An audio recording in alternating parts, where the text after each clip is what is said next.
Hello aspirants, कैसे हैं आप सभी लोग। अब तक की सबसे इम्पॉर्टेंट खबर आ चुकी है, दैट इज़ आरआरबीपीओ एंड क्लर्क की सेक्शनल टाइमिंग जो कि फिक्स हो चुकी है एंड बहुत ही हॉट टॉपिक है ये।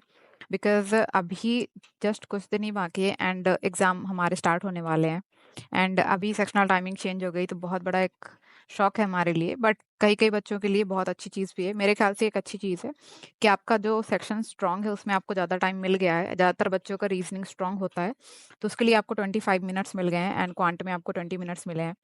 सो आई थिंक इसमें स्विच करने की ज़रूरत नहीं पड़ेगी आपको, क्योंकि सेक्शनल टाइमिंग ऑलरेडी फिक्स है तो कुछ कर नहीं पाओगे आप। जितना टाइम है उतने टाइम में ही आपको करना है। स्ट्रैटेजी एक बार देख लेते हैं कि इस हिसाब से क्या स्ट्रैटेजी होनी चाहिए हमारी, हमको मॉक किस हिसाब से करना चाहिए। अगर मैं मॉक की बात करूँ तो मॉक में तो आपको क्या करना है कि अब जो 45 मिनट्स का टाइम होता है अब आप अपने आप से उसको डिवाइड कर दो। 25 मिनट्स में आप अपनी रीजनिंग कंप्लीट करो एंड फिर 20 मिनट्स में आप अपना क्वांट कंप्लीट करो। पहले मैं बोलूँगी कि क्वांट करना, क्वांट इसलिए पहले करना क्योंकि आपका डीआई एंड स्पीड मैथ आप पहले कर लेना तो आपका वो तुरंत खत्म हो जाएगा। पर ये भी हो सकता है कि शायद आपका पहले रीजनिंग का सेक्शन ही खुले, तो वो भी आपके ऊपर डिपेंड करता है कि आपकी स्ट्रैटेजी क्या है। रीजनिंग वैसे सबका अच्छा होता है, आप कर ले जाओगे। मेंस में आपका देख लो एक बार क्या है टाइमिंग। मेंस में आपका टोटल 120 मिनट्स होते हैं जो आपका 2 घंटा होता है। इसमें टाइमिंग फिक्स कर दी गई है जो कि मुझे तो काफ़ी सही लग रही है। 30 मिनट्स में आपकी इंग्लिश होगी, 30 मिनट्स में आपका क्वांट, 30 मिनट्स में आपका इंग्लिश और हिंदी एंड 15 मिनट्स आपको जीओ को मिले हैं, 15 मिनट्स आपको कंप्यूटर को मिले हैं। जीए में आई थिंक थोड़ा सा ज़्यादा टाइम मिलना चाहिए था मेरे ख्याल से, बट मुझे लगता है कि पैटर्न चेंज होने की वजह से गाइस सबसे बड़ा बेनिफिट हमारे लिए ये होगा कि आई थिंक कि पेपर बहुत मतलब एक मॉडरेट लेवल आएगा। इजी लेवल भी आ सकता है क्योंकि टाइमिंग चेंज हुई। खासकर अगर आप देखो ना 30 मिनट अगर क्वांट को मिल रहे हैं तो आई डोंट थिंक कि बहुत कुछ हाई फाई पेपर बनाएंगे वो, क्योंकि वो जानते हैं 30 minute is not enough. Okay, so अब थोड़ा देख लेते हैं कि कैसे हमें सेक्शनल टाइमिंग को अपने देखना है।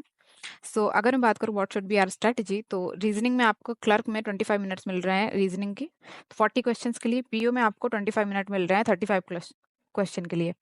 तो चाहो आप तो 25 मिनट्स में 40 आपको हो जाएगा क्लर्क में, रीजनिंग में आराम से, एंड पीओ में आप 35 प्लस स्कोर कर सकते हो। ओके, क्वांट में आपका जो स्ट्रैटेजी होना चाहिए डीआई और स्पीड मैथ ही होना चाहिए। अरिथमेटिक बात के लिए ही रखना, मैं आपको बार बार बता रही हूँ। क्वांट में जो आपका क्लर्क है, क्लर्क में आपको 20 मिनट में लगभग 20 क्वेश्चन कर लेने हैं, ये हो सकता है आराम से। पीओ में आपको 25 मिनट में 15 प्लस क्वेश्चन निपटा देने हैं। तो अराउंड अराउंड अगर मैं देखूं तो प्री में आप जो क्लर्क का प्री है उसमें आप 65 प्लस स्कोर कर सकते हो बहुत आराम से, उससे ज़्यादा भी कर सकते हो। 55 प्लस आप स्कोर कर सकते हो पीओ में, जो कि आपके लिए कट ऑफ निकालने के लिए तो काफ़ी है। मुझे लगता है कट ऑफ भी कम जाएगा, तो आपके लिए इतना तो काफ़ी है। एंड चाहो तो अपनी तारीख को और बूम करो एंड आई वुड से कि जीए एंड कंप्यूटर को बहुत ज़्यादा टाइम दे दो। अभी एक हफ्ते में उसको ख़त्म करो कंप्यूटर को, क्योंकि कंप्यूटर आपको 15 मिनट मिल रहा है तो उसको एकदम निपटा दो। सारे क्वेश्चन वेश्चन लगा के क्विज विज सारे कर लो। मेंस में आपका जो पीओ में है तो उसमें आपको क्या क्या स्ट्रॉन्ग रखना है अपना। रीजनिंग, इंग्लिश, हिंदी, कंप्यूटर आपको बहुत स्ट्रॉन्ग कर लेना है। ओके, रीजनिंग आपका नहीं भी है तो इंग्लिश और कंप्यूटर और करंट अफेयर्स पे बहुत ज़्यादा ध्यान देने की ज़रूरत है। क्वांट आपको मॉडरेट लेवल भी चलेगा, पीओ की बात कर रही हूँ, जिसमें आपको डीआई एंड स्पीड मैथ पे ही ज़्यादा ध्यान देना है। क्लर्क की बात करूँ तो रीजनिंग आपका स्ट्रांग होना चाहिए, हिंदी इंग्लिश में से कोई एक, कंप्यूटर और करंट अफेयर्स आपका होना ही चाहिए। करंट अफेयर को मैं बोलूँ तो आप मई से लेकर अगस्त तक करंट अफेयर आपका क्लर्क के लिए, एंड पीओ के लिए आप मई छोड़ सकते हो, बट अगर आपका क्लर्क कर रहे हो तो ऑब्वियस सी बात है वो भी आपको याद रहने वाला है।